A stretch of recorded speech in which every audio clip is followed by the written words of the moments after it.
Good evening, everyone. Welcome to another Wednesday evening Bible study with the Nicholasville Church of Christ. I hope everyone has had a good week. Hope you've all been enjoying the snow that we've gotten the past couple of days. As we get into class for this evening, last week you may remember that we talked about the Exodus being the single most important redemptive event in Israel's history. And one of the main points to take away was that God made it clear in the Exodus that He was the one who rescued them from Egypt, not other gods, not Moses, and certainly not the Israelites themselves. And this basic point from last week is very important for what we're going to be looking at tonight. And that's the law that God gives Israel through Moses on Mount Sinai. And so it's commonly called the Law of Moses or the Mosaic Law. And like I mentioned last week, this is the part of many read the Bible in a year plans where most people stumble and most people give up. This is not an easy portion of the Bible to read for just a few minutes before bed each night or something like that. And even if we do make it through the law that way, we're likely not to follow a lot of what we read or remember a lot of what we read. So what I'd like to do is give a brief overview of the nature and the significance of the law, and hopefully we'll spend some time reflecting on a few specific parts of that law and see what they can teach us about the nature of God and the nature of His people. So remember from one of our earliest classes, the goal of redemption is for God to again dwell with His people as He did in the opening chapters of Genesis. The goal of redemption is for God to again dwell with His people as He did in the opening chapters of Genesis. More specifically, and we talked about this when we talked about Abraham, God wants His people to live in His presence in the place that He has prepared for them. And so tonight, this goal is accomplished in partial form, which we'll see. It's not the complete fellowship that God desires, but it's also not complete estrangement either. So after the Exodus, God leads the children of Israel to Mount Sinai. And there's a map of it here that you can see. We don't know exactly which mountain is Mount Sinai, but it was somewhere in this region that's circled on the screen. And here at Sinai, Moses receives a law from God for the children of Israel. And it's here that when they accept the terms of God's covenant, the Israelites become a fully fledged nation with God as their head. And the common elements of ancient Near Eastern treaties and covenants are in the law of Moses. This is something we talked about when we introduced the idea of covenant, and we focused specifically on how the concept of covenant can be found in the law of Moses. But in a covenant, you have a preamble, you have the historical prologue, you have stipulations, what is expected of the inferior party from the superior party. You have blessings and curses, a statement of witnesses and a statement of copies, and then a provision for periodic reading of the covenant. And all of these things are in the law. So Israel agrees to the terms of this covenant, and then the rest of the Old Testament is largely the story of their struggle to be faithful to the terms of this covenant that they agree to here at Sinai. An important feature of the law is that it establishes God as Israel's true king. And Israel, because of this, is a theocracy. Now, theocracy means a nation that is governed by God. This is different from a democracy, a nation governed by the people. Israel is a theocracy. And the implications of this basic observation, that Israel is a theocracy, the implications for this for the Israelites are strong. Their land, which God had promised to Abraham's descendants, their land will not just be their land, it will be God's land. Their enemies will be God's enemies. Israel's political interests will be God's political interests. And a lot of what we read in the law of Moses becomes clearer when we understand this basic point. God is Israel's true king, not just in a symbolic sense, not just as a nice sentiment, but in a very literal sense. God is Israel's true king. And in this theocracy, there are three particular offices or roles that are important. And Deuteronomy 17 and 18 puts all three of them together. And the offices are prophet, priest, and king. Prophet, priest, and king. So a prophet speaks words from God to the people. This is the basic role that all the Old Testament prophets fulfill. And whenever Israel is unfaithful to God, these words from the prophets are often not popular and they're often not comfortable. And then a priest does primarily the inverse of the role of the prophet. The priest exists primarily to speak and act on behalf of the people to God. You've probably heard before that priests are mediators between God and people with special access to God. This is something we've actually talked about recently in our Sunday morning class on 1 Peter. And in the New Testament, right there in 1 Peter, all Christians are described as priests. And then the king is a political leader who is supposed to ensure that Israel is faithful to the covenant. Now, Israel will not have a king for quite some time after the law is given at Sinai. And when they do desire to have a king, the Old Testament makes it clear that their desire does not please God. And we'll have more on that next week. But Deuteronomy 17 anticipates the eventual kings of Israel. And since God is the true king of Israel, the human king is actually more like a steward. These human kings, they get in trouble when they make decisions that go against the will of the true king. So they're more like stewards with authority given to them by God. Now, we probably naturally assume that the king is the most powerful of these three offices. That just would make sense to us. But in a theocracy, ideally at least, a prophet would be the one with the highest authority. And that is because they speak words directly from God to the other two offices and also to the people in general. A good example of this is the prophet Nathan rebuking David after his adultery with Bathsheba in 2 Samuel chapter 12. David has his infamous adultery with Bathsheba and he attempts to cover it up, and he murders her husband. And when Nathan appears and rebukes David, David repents because he knows that the prophet is speaking a word from God to him. Now, other kings will not respect the authority of the prophet so well, and that will create problems that we'll get to in future weeks. But ideally, the prophet would be speaking words from God that even the king must respect and submit to. And today, Christians, we understand Jesus as filling all three of these offices. He is a prophet in the sense that he speaks the words of God. And we go a step further and say that he is God. His words are the words of God. He is also our high priest, and he is our king. So Jesus fills prophet and priest and king for Christians. Something that we mentioned in our second class at the beginning of this series is that the term Torah refers to the first 5 books of the Bible. It's also called the Pentateuch. We tend to associate the word Torah with, or we tend to associate the Torah with law, and we usually translate Torah as law as well. I mentioned back then, and I'll say it again now, a slightly more accurate translation might be something like instruction. But the laws that are laid down in this portion of the Torah, of the Pentateuch, is why we associate Torah so closely with law. And again, this is the part of the Bible that bogged most people down who set out to read it all the way through. And so maybe a little bit of an outline of the law will be helpful here. Richter, one of the authors that I have referred to multiple times and have recommended to you, calls everything from Exodus 19 through 32, so everything from Exodus 19 through the end of Exodus, including the Ten Commandments, calls this section Israel's flight plan. It's the basic outline of how they will function as a nation. And in this section of Exodus, God gives them laws. He gives them a calendar by which they will organize their year. He gives them a priestly system with instructions for those priests concerning the tabernacle, and we'll have more on the tabernacle later. But this is what he gives them in this section. And within this section, we have the Ten Commandments.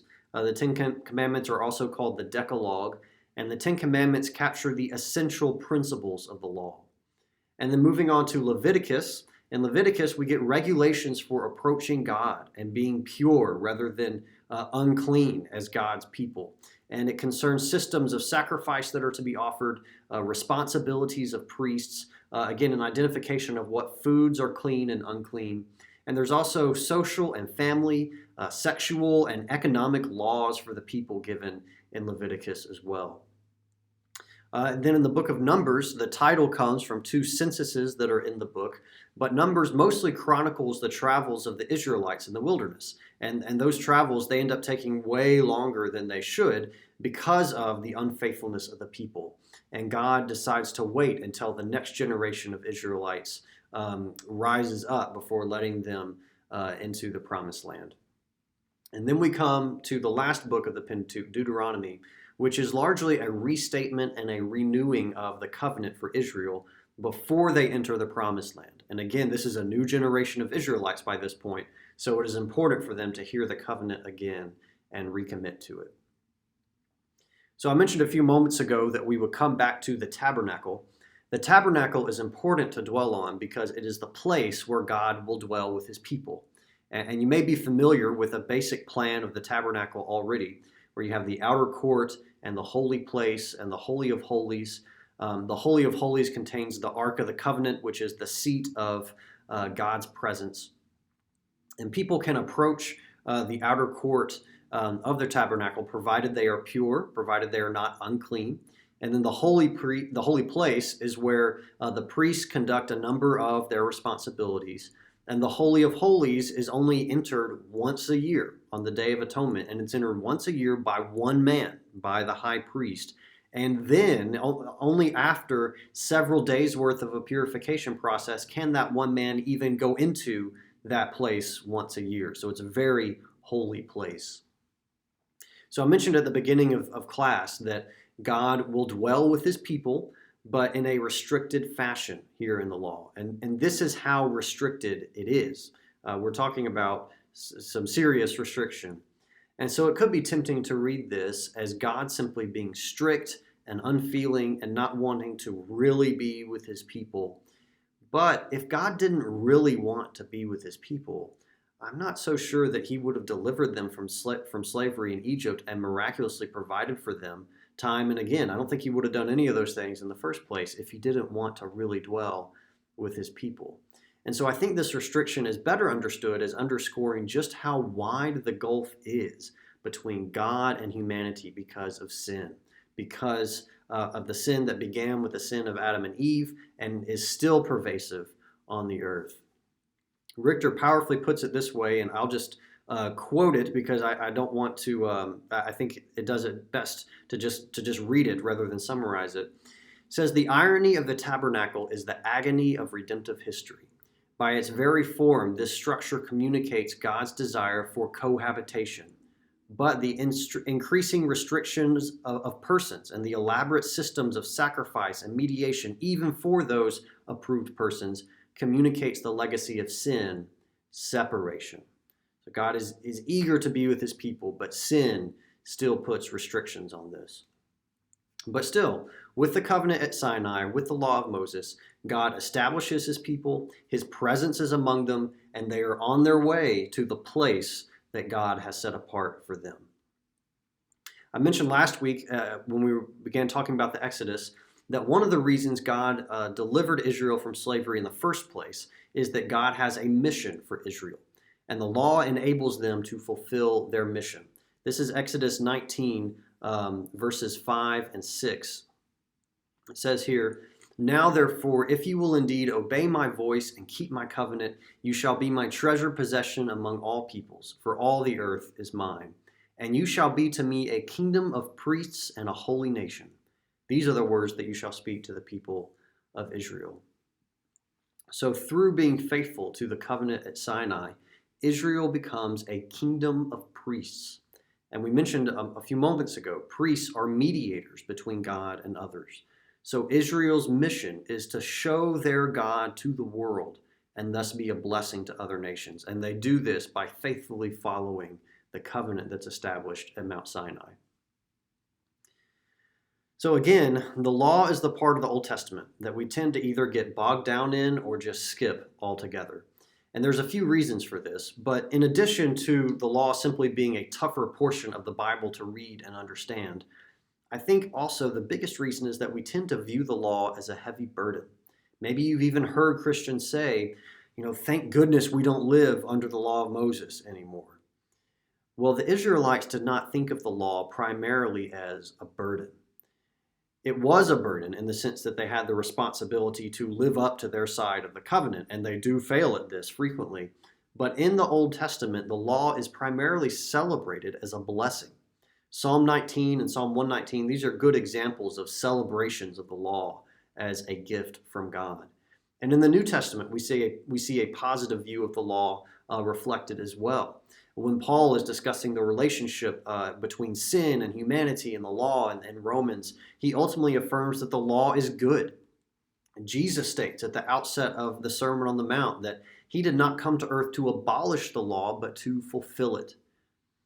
Our negative view of the law is usually rooted in thinking that the law is based on works righteousness. The Old Testament is all about works righteousness and legalism, while the New Testament is all about grace through Jesus Christ. That is how many people think of the relationship between the Old Testament and the New Testament. But let's not forget what is the basis of this law. The basis is God's redemptive act in the Exodus. Israel did not approach God to earn through their works a relationship with him. God approached them, God redeemed them, and then extended the offer of a relationship with him that the Israelites accepted. And this truth is reaffirmed right at the outset of the Ten Commandments.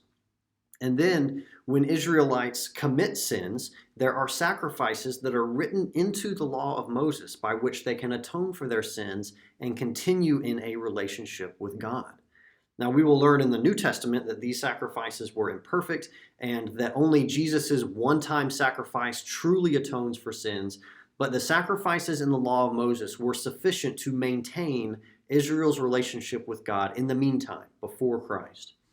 And so when we put all of that together, the law of Moses sounds less like legalism and more like a system that is founded and sustained by the grace of God. Now, certainly it can be distorted into legalism, and certainly some Israelites and some Jews did this. But let's be fair, there are Christians who distort the gospel into legalism as well. So while we affirm that we live as Christians under a new and better covenant in Christ, it's also important that we are fair to the old covenant and recognize it as good, just like the New Testament recognizes it. And so this leads into the final observation that I want to make about the law of Moses tonight, and that is its value for Christians today. We don't think too much about this because we sometimes think we don't live under that law anymore, so it's all ancient history and we just don't need to worry about it. Well, it's true that we don't live under the law of Moses anymore and that its laws and regulations do not apply to us. But if we think we can basically ignore it because of that, we are going a little too far. The law of Moses was God's revelation to his people. And remember the context here. His people had been in slavery for generations and knew basically nothing about their God before the Exodus. So the law showed these people God's nature, showed them how he communicates and what he expects of his people. And if that was the case for them, then we can still see the heart and the character of God in the law. So for example, the food laws, we may not think of them as applying to Christians today, but the purpose of the food laws was holiness, and holiness certainly still applies.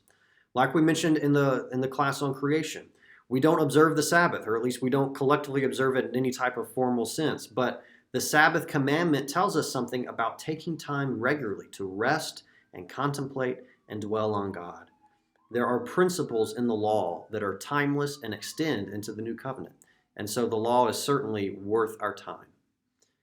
So I hope that this has been helpful for you. I hope that this has been instructive for thinking about this, I know, often difficult portion of Scripture. Next week, we will look at King David. So if you're thinking chronologically in terms of the Old Testament, I know it seems like we're jumping way ahead from Moses and Mount Sinai to David, but we'll discuss why we do that when we get to David next week. But thank you all. I hope you are doing well. Have a great rest of the week. Thank you so much.